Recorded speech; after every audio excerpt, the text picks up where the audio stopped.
Hey, hello to every one of my colleagues and peers in the automotive aftermarket. It's Carm Capriato, and this is Aftermarket Weekly. Look at that person that I am going to have on as my guest host, Fred Guestwicki from Fix It with Fred. Can't wait to introduce Fred to you. Glad you're here.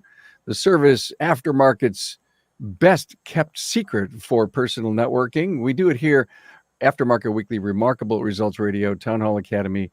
Man, we've been doing this for 6 years now, having so much fun. Glad to have you here. Hey, I keep getting memories of ASTE down in Raleigh, Cary, North Carolina. I had so much fun. Keep an eye out for a really special vlog that Tracy and I created that's going to kind of bring some memories and some behind-the-scenes stuff to you. I'm sure it'll be up on the social media real soon. So my guest, there he is. Hello, it's Fred Guestwicki from Fix It with Fred, Canton, Ohio. How you doing, Fred? Doing all right, Carm. Good to have you here. He's owner of the shop, master technician, 25 years of automotive experience, ASE master technician. You keep up all the certs, huh? I got to, man. It's the only cert that we actually have in our industry, so we've got to play the game, brother. You know. All right. Well, you're also a Hyundai, Kia Master Tech, a Mitsubishi Master Tech. Did you work at the dealerships early on? I worked in Hyundai and Kia dealerships for about almost 18 years, and then I did Mitsubishi for about 8 and gained all the certs on all 3 of those car lines. There's no way you did all that because you only look like you're 40. 45. Thank you for the compliment, Carm. I have a young wife. It helps whenever you rob the womb. Not the cradle, go straight for the womb. You know. Okay, well, then take that as his first great piece of advice here as my guest host. Rob the womb. Right. Fred's going to talk about price shoppers, and we're going to see a tour of his shop. And there's an outside view of Fix It with Fred, Canton, Ohio. How nice. Hey, look, we're coming to you live from the Dorman OE Fix Studios, more commonly called the Carm Cave here. So, Fred, how's business? Business is doing pretty good. We're able to keep up-ish, just a couple-day lead. We have enough lead time. We can still acquire those new customers, keep everybody busy, and be ready to hire some more people. So couldn't ask for more, Carm. Oh, glad to hear that. Glad to hear that. Hey, everyone, as you all know, a great partner of the show is Dorman. Dorman consistently is looking for improved solutions to help save time and money for those who are performing the repairs. Dorman's all-in-one loaded backing plate solution does just that. With 0 assembly required, you can now stop disassembling multiple pieces to make backing plate and e-brake repairs. Dorman's loaded backing plates deliver a complete solution. This assembly replaced all the failure-prone components by combining parking brake shoes and hardware onto the backing plate. The pre-mounted parking brake shoes, springs, and clips for a bolt and go solution. Want to know more about Dorman? Well, visit dormanproducts.com/tour. Hey, would you like to learn more about Dorman's innovations? Visit dormanproducts.com/tour. Hey, thanks again, Dorman. If we've done one other episode, Fred, I believe, together. So if you want to hear Fred come on a great Town Hall Academy, Fred Guestwicki in the search bar on the website, and you can catch Fred. You'll actually catch this one when we release this coming Saturday as a podcast. But if you're with us on social media, you'll find this video playing on Facebook and YouTube and LinkedIn. Hey, this coming Friday, Town Hall Academy Service Advisor Role Play number 6. This is going to be different than we've ever done before. We're going to do a role play. We're going to make comments about it. We're going to suggest possible changes, and then we're going to watch the role play do again with the advice that was just given. So it's the first time we're doing something new and different. And by the way, this coming Thursday, my plans at noon are to do a really cool show, a live show, a Carmcast on Apex. And what's coming up at Apex and Repair Shop HQ and Joe's Garage. And we're going to have some of the trainers that are going to be there doing some really cool training. So I'm happy. I'm happy about all of that. Well, look, are you ready, man? I was born ready. I know. Well, I'm so glad. So how much, right? I want to know asks. how much a water pump is on a 2015 Ford Taurus. How much are brakes on my car? Fill in the blank. How much is this on this? No one's ever had that call, have you, Carm, at your shop? No, I mean, think about it. If people, I may pick up the phone and call a plumber and say how much to fix a leak on the toilet. What gave me a realization after we had our second son, I realized my will only had one kid in it. And my will I had was made by a friend of mine. He just did it. And since then, my friend has retired from his law practice. So I needed to get another will made. Well, my only will I ever got was free. I don't know how much a will costs. I have no clue. Google it. You won't get a very straight answer. So I called a lawyer and said, how much is it to get a will? And as those words came out of my house, I was like, I'm a price shopper. Oh my God. I'm the guy that calls my shop and wants to know how something is. I'm doing that to another business. So the price is irrelevant. I got off the phone and I sat there and was like, why did I just do that? Because I had learned to hate price shoppers, because we all learn to hate people that call and ask how much does it cost. It's just natural for us to be like, what do you mean, how much does it cost? Get your car here and let me see. But I realized there's different reasons people ask for price. There's the number one reason we all know, because they're being super cheap and they don't want to spend any money. We all know that's the reason they're calling.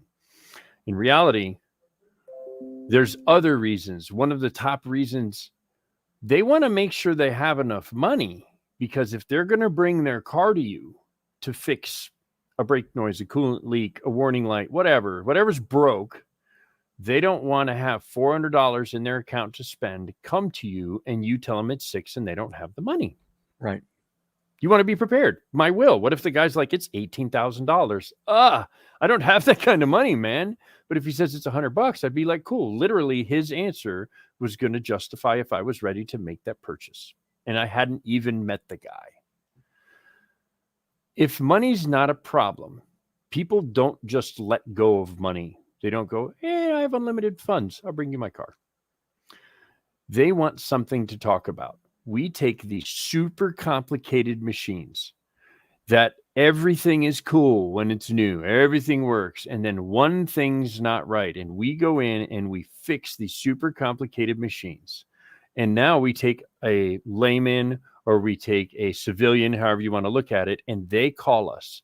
All they know is when they're driving, they hear a noise. They Googled it, because that's how we live life, is we Google everything. They found this piece that popped up on Google, and the all-knowing Google obviously knows the answer, right? It says it's struts. So they call you and go, how much are struts on my 2010 Equinox? They're coming up with something in our world that they can talk to us about. They're not necessarily being cheap about it. They don't know what else to say. They're trying to give something relatable, a topic, because they don't want to be like, hi, my car's making a noise and I know nothing. Can I bring my car to you and then you'll tell me how much it costs? Like, no one would ever have that conversation, Carm. Yeah. You know? Oh, yeah. So when they bring up this topic of how much is it, that sometimes is the only thing they can relate to you with is money. So by thinking about the customer's perspective, they have this super complicated machine that becomes worth less money every day, except during COVID where cars appreciated. And something's broke and they've got to have enough money to fix it. They're kind of panicked. So they just call, and it's a total stranger calling a total stranger. And what are we going to talk about? Let's talk about how much this costs. Yep. At our shop, we changed the topic. So if you call me and say, how much are struts on an Equinox? I say, oh, well, I mean, I'd have to see it. Why do you think your Equinox needs struts? Oh, well, because when I'm driving, I hear a rattle. And I looked it up, and it says it's struts. And you don't want to go, no, it's not struts, because you don't know until you have the car. You know, it could be struts. I don't know. It could be all kinds of stuff. And we try and avoid giving, we don't want to go, could be stabilizer links, control arms, struts. You don't want to rattle off every part on the front of a car, because then way too much information. Well, that, and plus when you get the car and you charge them to check it, and then you say it's the stabilizer links, they'll be like, well, you knew that when I was on the phone. Why did you charge me money to tell me that? You don't want to phone diag cars. It's tempting because I like that game. Try and guess what's wrong with the car. Give them another topic to talk about. Or, when they're like, how much is a fuel pump?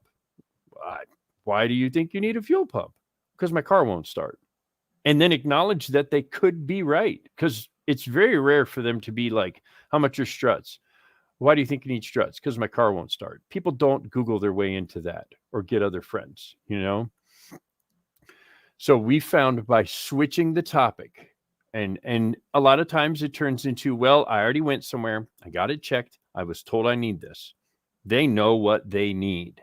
There's your price shopper that's looking for price. So if they know, Fred, and they're asking for price because another shop said they needed struts, what is your solution to that? Because someone has already diagnosed it. So this is kind of a mindset thing. So I need struts. I took my car, got tires. They told me I need struts. I just ask them, why didn't you have them put struts on it? That's the first question I ask them. Yep. If you had someone give you a price and you believe their diagnosis, why didn't you have them do the struts? And they say, well, because I want to make sure I'm getting a good deal. So then I just ask them another question. What do you mean a good deal?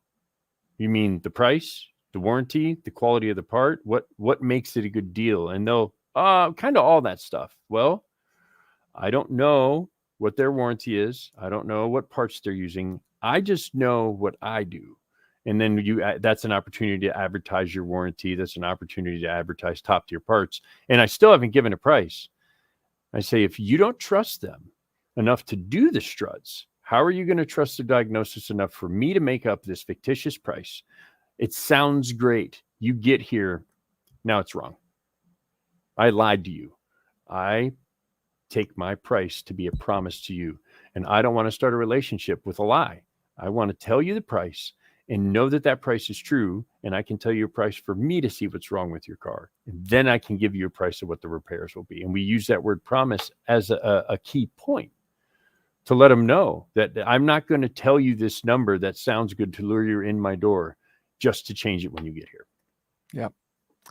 So true. You used the word, you lied. Is that a really good word to use occasionally? It just almost reduces the damn profile of our industry. I'm okay using negativity in an avoidance context. Okay. What I mean by that is, if you had called my shop and wanted a price, I say, I don't want to lie to you.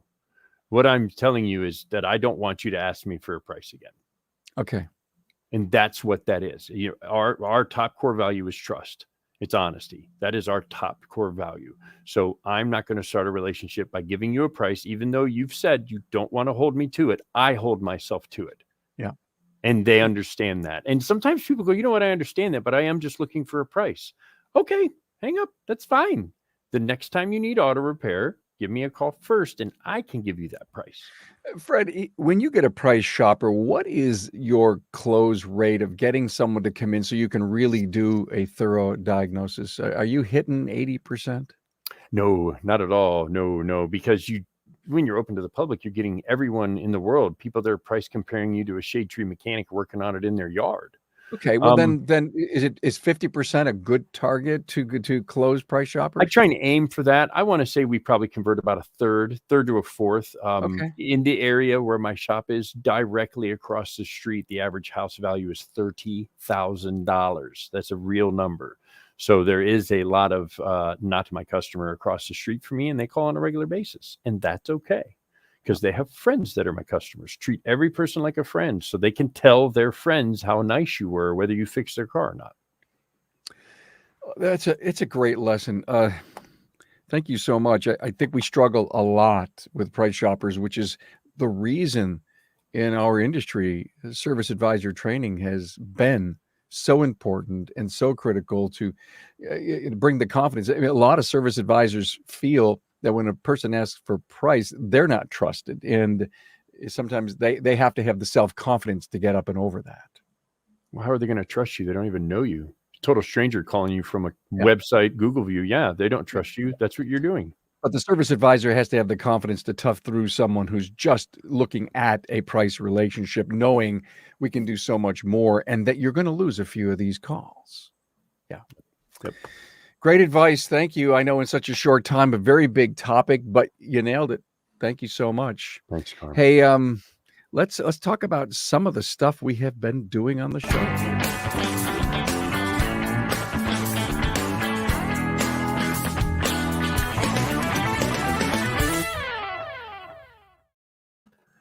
A heck of a week, I have to tell you. It starts out with my tribute to Bob Greenwood. It was pretty tough to do. I worked on it for about 3 weeks, got a lot of people to come on and bring their story, their memory message about Bob. I hope you can all get a chance to listen to this. Bob and I were really good friends, did a lot of stuff together, 33 podcast episodes out of our 1,000 in the library. So there, I did release my tribute to Bob, and also Amazing Woman in Auto Care came out today with Brittany Schindler and Malin Newton.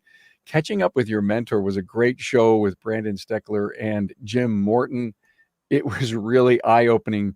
Not only did we talk about mentor-mentee relationships, we talked a whole bunch about diagnostic theory.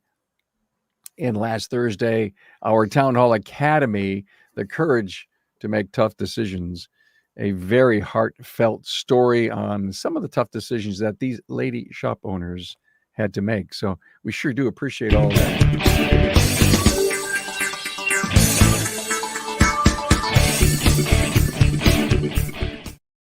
As I said, we appreciate all the stuff, everyone who comes on the show and brings their heart and, their honesty and their passion to help everyone in the industry. We've been so honored to be doing this for so long. And of course, the Aftermarket Weekly show, where we get a chance to go inside one of our great shops in North America. And I have not seen this video yet. I have not seen the tour. I am as excited as everyone else is to see behind the scenes at Fix It with Fred. Here we go. So this is the customer entrance. We have multiple entrances in our building. This is where the customers come in. Parking is to the left. There's about 8 or 10 parking spots. Now, when we go in, important things, waiting room. No one wants waiters, but they want to see that you have a spot for them to wait, comfortable couches, TV, internet, COVID-friendly snacks, meaning water and soda. And notice there's 2 check-in stations, one to the left, one to the right. That's so that 2 people can check in. That is a cash out spot. That is where, when you pick up, it's where you pick up. Floor mats right out in the open, show the customers that we're going to cover their car up. Now, can we stop the video for a minute? Fred, I want to make a comment on the showroom, because I continue to see showrooms that look just like this each and every week on our tours. And I think you said the right thing. We don't have a lot of waiters, but they want to see that we care about the environment that they're going to hang out in. Comfortable couch, the amenities are there. And I also believe, some doctor waiting rooms you go into, they're barren. There's nothing there. The chairs are, they're hard, right? Nothing going on. My doctor's that way. And you have no choice but to wait in a doctor's office. But the environment of the service professional, to the tune that you've got these big, beautiful leather couches and stuff. If I had to wait, I will wait. That's why I come here. I mean, it's almost like you're setting the value proposition with what you do to your showroom. That's the goal. Get the people on the phone call, get them in the door, because once they get in the door, they'll see why we're doing what we're doing. They'll see that we care. And yeah, that waiting room, they hit the door on purpose, see the waiting room and go, wow, this is nice. And that's what we're trying to do. Okay.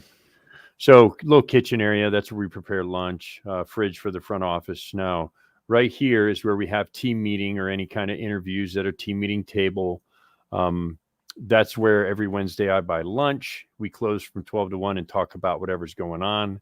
Right here, this is dispatch in the big tall board. The left board is production. Pause for a second if you could. The left is production. That shows everybody how we're doing for the week. The center is dispatch. That black box, the snap-on key box, is all of the tow-ins. Our regular cars have the keys in them all day long. Once you bring your car in, we don't take the key out until it's done because we keep it in a gated, secure area. The far right, I have AutoVitals TVP casting so they can see workflow. And then that little window that you see over to the right is where the done keys go.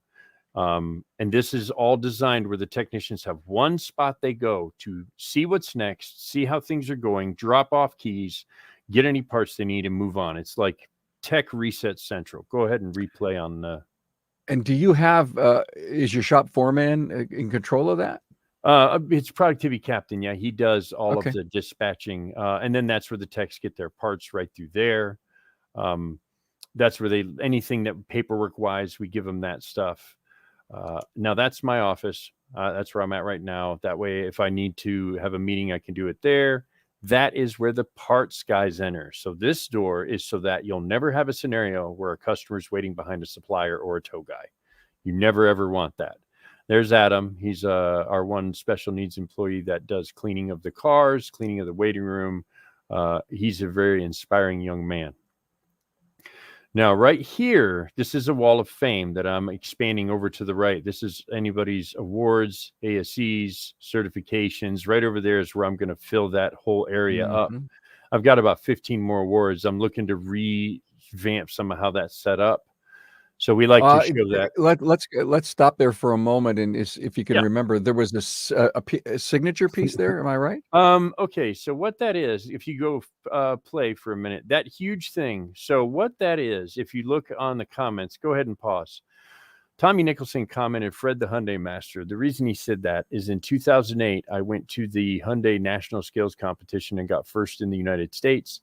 And in 2009, I went to the World Skills Olympics in Seoul, Korea, competed with 70 countries and got third in the world. And when they did that, they had a giant party. And I mean, Hyundai, the company that pre Samsung, they rented this awesome restaurant. And I took that single piece, all folded up and Sharpies, and set up a table and had everyone there sign it.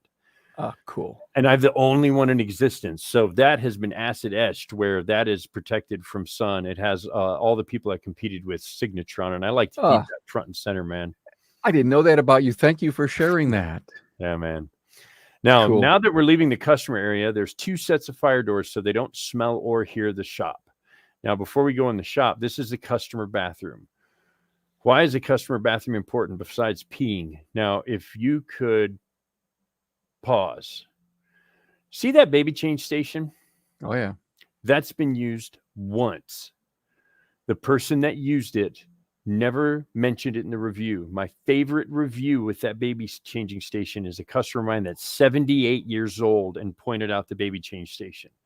So to reinforce what you said earlier, Carm, it's not if they're going to use the amenities, it's that it exists. People love seeing a baby change station, even though they're never using it, just spare diapers. Now out here in the shop, all LED lit. You want to have what the customer sees. That's a tow vehicle. We took an old mower, turned it into a tow vehicle. We hook a tow strap to it, tow in anything up to a 3/4 ton. That's our Fix It with Fred racing car. We have one racing car. We're working on a second one now. So that's kind of a fun thing. Sure. As crazy as it sounds, where the mechanics wash their hands is important. See how clean they keep that sink? They didn't know I was recording that video. That's just the normal way. Now, this is the technician's restroom, locker room. They have 2 stalls, urinal, sinks. And then over here have their locker room. They have a fridge, a microwave, a lounge chair. They just have an area that they can call their own, whether it's hot. This area is air conditioned like the shop, like the office, heated like the office, showers if they want to take a quick shower before we go home. That's usually if they have like a date or something. Sure. So and the fun thing is, look where they put me, way over here. They moved my locker way over to the side. They're like, your locker's way over here. We're walking by a floor scrubber. I have a 100 DSP 600. I don't have the Hawkeye. I haven't gotten into that game of the newer alignment lift yet. We have 6 of the rotary 2-post lifts. I like to keep all the equipment centralized. BG machines, bead blaster for brakes because I'm in the Rust Belt, shop supplies, bolts, clips, wires, zip ties, flare nuts, any of the stuff they need. I want it to be where they can just go get it, and then go back to the car. They don't have to walk up to the office to get it. AC machines, strut compressor. This is all the stuff that you need on a regular basis is right in the middle of the shop. Random fluids. But everything has its home. It's almost very lean in your systems and your processes. You could also, if you had to, put some vehicles, right down the center lane there. We fill that every day. We pull all the cars in every night. And here's all the diagnostic equipment. They keep it right here. I bought a tool cart for them to put all the diagnostic equipment on. Special tools. They can keep all their special tools right here that are shop owned. This way they know when there's a special tool where it goes. Bulk oil in an oil table with pumps. And then that's for the synthetics that we don't do big bulk. We just do roll around with a pump. Let's see what else we got here. That's where they have the waste fluids, waste coolant, waste oil, new coolant. And then we're going to go outside. Everybody keeps scrap. If you call your local scrap yard, they'll usually supply you with a giant train car like that. You can just throw all the scrap in, or you can haul it yourself. Things that you notice: the shop's clean, the shop's organized, the shop's bright. Customers notice this. Prospective techs notice this. Prospective advisors notice these things. My guys have scrap. Just throw it in the hopper. So what? They charge me a little bit to take it. At least I don't have to haul all that stuff down to the scrap yard. This is tow row. And then over here is death row. That white car with no hood is our second race car. It was donated by a customer for free. They gave me the car and it runs. Right there. Pause for a second. Everyone in the aftermarket world is going to love this. You know how tow truck drivers are dummies? Just generally speaking, they share an IQ point. So we made signs for the tow truck drivers because we had a car towed in. They left the key in the car and never said a word to anybody. And the customer thought their car was lost. We put these signs up. And ever since we put these signs up, the tow guys know where to put the cars and they know to bring the keys to the office. So this is an active tow guy instruction page mounted right on the fence. So that's where that whole row of cars, we can push them, just take the car, push it right straight into the shop. That's what all these cars are either waiting on back order, Ford, fill in the blank part, or waiting on their appointments. Fred, let's stop it right there. I saw an area where the tow keys hung. Mm-hmm. I see an area on the lot for the tow cars. Mm-hmm. Are you a AAA center? No, I'm a quarter mile from the highway. Okay. Okay. If you break down on the highway and you search, I am by far the closest shop that has any kind of SEO from State Route 30. Yep. Okay. So I was wondering why such a big emphasis on tow, and now you broke the code. Yep. And it's acquisition customers that are towing in. Those are all cars we're working on, except past that red truck is where the employees park. This is another guy bringing a car into the shop. Everything has a place. I love it. Very nice tour. Great business. Thanks, and brother. You're in an area, is it industrial kind of area? Do you mean like my county or right physically where I'm at? Well, where you're at. I mean, you said that the houses. It's industrial. Okay. One side of the road is the neighborhood. The other side is a steel slitting company, a galvanizing company, an anodizing company. It's all industrial, but the other side is just houses. Did you buy this shop? No, I actually rent it. My shop used to be a cafeteria during World War II because the facility behind me was a bullet manufacturing company. So my building is older than World War II. A bullet manufacturing company. The biggest munitions factory in the world was in Canton, Ohio, back in World War II. I did not know that. Yeah, Babcock and Wilcox, man. So how far away are you from the Hall of Fame, the Football Hall of Fame? 1.2 miles. If you're at the Football Hall of Fame and you break down, I win. Hall of Fame week is busy for acquisition, man. Because auto repair near me, we get them all, brother. Right off the highway. With Fred. There you go. That's really cool. Thank you. So, a question: did you start the business from scratch in that building, or did you buy someone else? No, actually, I ran for 5 years in a warehouse. I turned a warehouse into a shop, ran for 5 years, and then 5 years ago, we moved into this building. So we've been open for 10 years, and I did create the shop from scratch. Cool. Good for you. Great story, great tour, great inspiration earlier in the episode on Price Shoppers. Look, again, as I say, this will be on YouTube. It's on YouTube right now. It's on Facebook right now. And we will repurpose this Saturday morning as a podcast. And next week, we're with Tina Erickson from Ken's Auto in Aurora, Colorado. Fred Guest Wiki Jr. from Fix It with Fred, Canton, Ohio. Thank you, my friend, so much. This was really great. Appreciate it. Thanks, Carm.